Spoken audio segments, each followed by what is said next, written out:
Daxili İşlər Nazirliyinin Acara Polis Departamentinin və Dövlət Təhlükəsizliyi Xidmətinin əməkdaşları narkotik cinayəti ittihamı ilə Türkiyə Respublikasının iki vətəndaşını 1999-cu il təvəllüdlü və 2001-ci il təvəllüdlü şəxsləri saxlayıblar.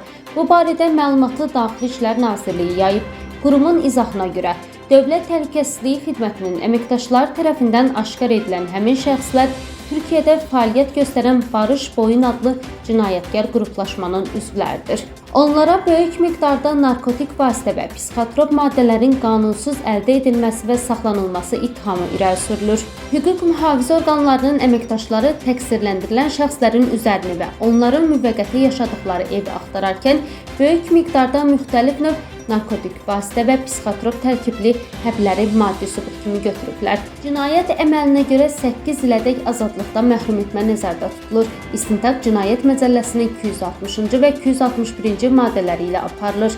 İş üzrə Türkiyədə fəaliyyət göstərən Barış Boyun adlı cinayətkar qruplaşmanın digər üzvlərinin müəyyən edilməsi və ifşa olunması məqsədi ilə operativ və istintaq tədbirləri davam edir, deyə məlumatda qeyd olunub.